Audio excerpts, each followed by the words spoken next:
Greetings, this is Robert Taylor, and today I'm reviewing the True Life Audio TSI Integrated Amplifier. Okay, to get this out of the way up front, the TSI-300 costs $61,800. Now, the TSI-300 is a hybrid integrated amplifier, or as True Life Audio describes it, two-tube mono preamplifiers driving two mono solid-state amplifiers all in one chassis.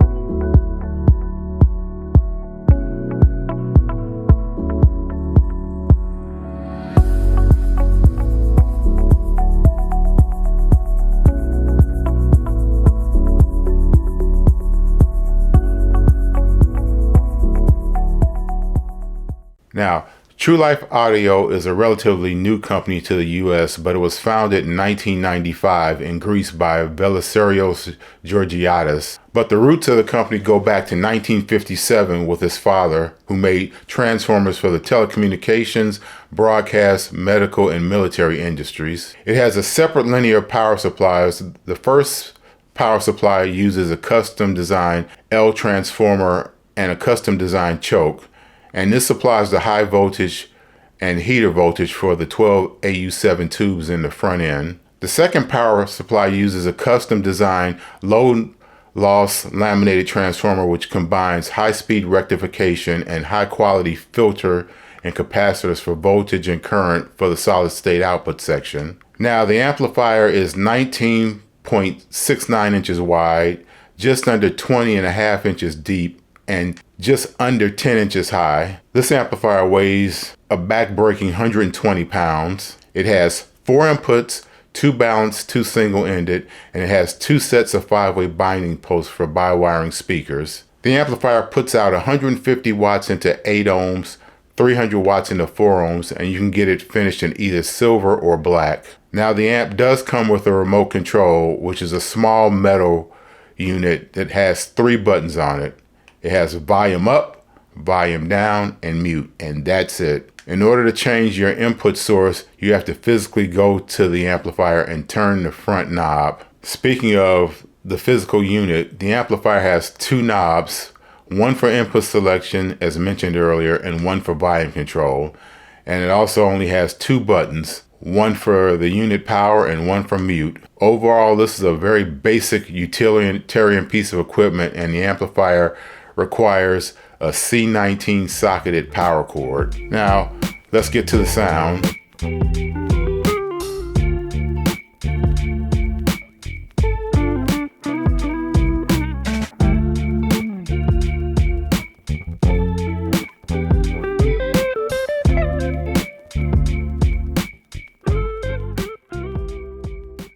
My first thought when it comes to the sound of this amplifier is that it's an incredibly neutral sounding amplifier. It has an outstanding total balance all the way through the lowest of bass all the way up through the highest of highs. It just seems to get out of the way of the music and just let the music play through. The dynamics can go from silence to a roar in a heartbeat in this amplifier. I'm not sure if I've ever heard an amplifier that can produce dynamics like this before in my system. The music sounds like it's just there. I don't hear any real editorializing. The music seems to just play naturally. I've been listening to this amplifier for about 3 months now, and for the time I've had it in my system, I've used it with my analog front end, the Technics SL1300G turntable with the DS Audio 00 cartridge, and I also used the Soul Note E3 Energizer that I reviewed recently, as well as the stock DS Audio 003 Energizer. For my digital sources, I used the Synergistic Research Voodoo server at the front end along with my DCS Bartok Apex DAC, and I also used the Brokowski M21 Platinum DAC that I recently reviewed. For speakers, I used the Wilson Watt Puppies and also the PS Audio Aspen FR5s.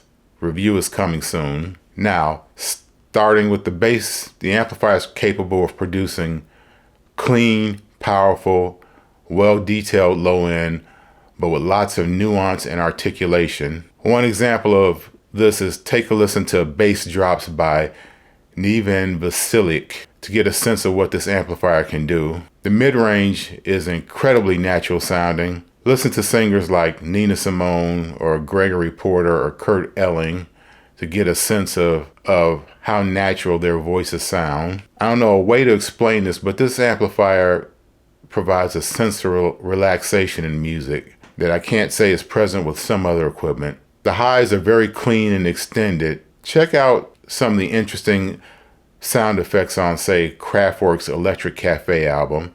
This amplifier throws a very wide and deep soundstage with excellent height recreation.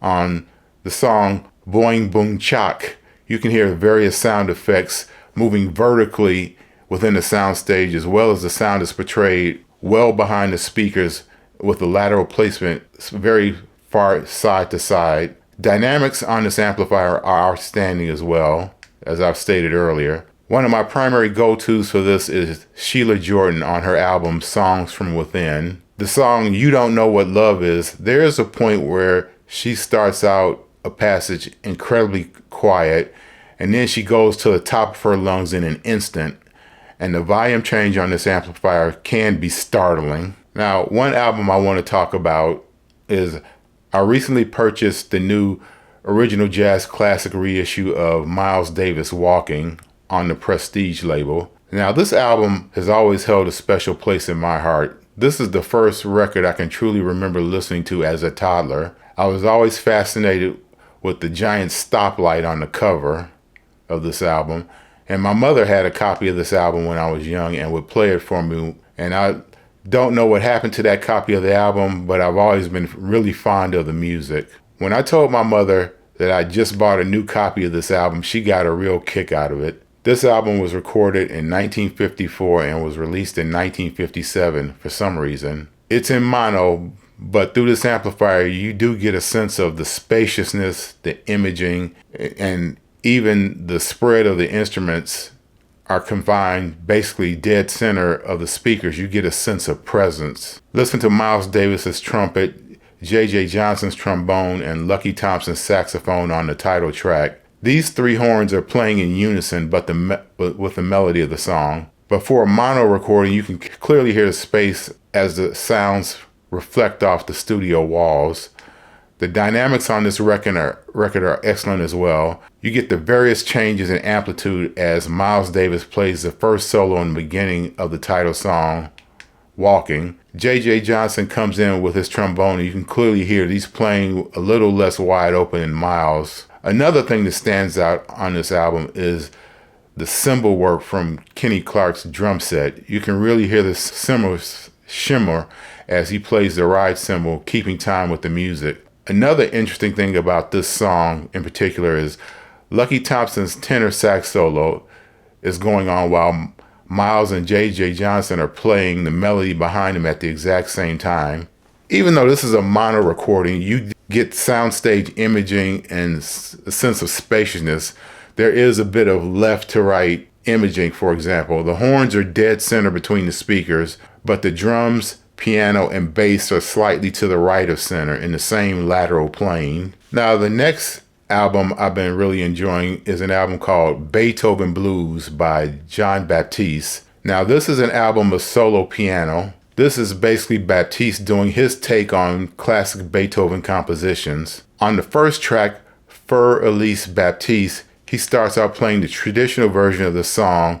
Then he goes into a little bit of a jazzy riff and putting his own spin on the sound while maintaining the traditional tempo and melody of the track. The dynamics of this track can be explosive as well. Now, the next track I want to talk about is called The Fifth Symphony and Congo Square. Now, this starts off with the opening melody of Beethoven's Fifth Symphony, but then it morphs into a jazz improvisation on the piano while returning at different points back to the melody of the Fifth Symphony. Overall, this album is basically a modern interpretation of Beethoven's greatest hits with a dash of soul and spice added to it. The sound quality is excellent of the solo piano album. The piano is dead center in the soundstage and is sounding like the size of an actual piano. Not larger, not smaller, but it sounds like a piano's in between the speakers. Some of the dynamics on this album can also be startling at times, as I've mentioned earlier, and you can clearly hear the mechanics of the piano, and that's one of the reasons this sounds so much like a live piano in my listening room. A lot of albums you hear the tone of the piano, but you don't hear the physical presence of the piano. Overall, I highly recommend this album if you're not a big classical music fan, and if you are a classical music fan, you might want to listen to this because it's familiar music but with a twist. Now, the last album I want to talk about in this review, I think, is something I recently discovered called Essence and Elements by a French-born artist to Senegalese parents named Awale.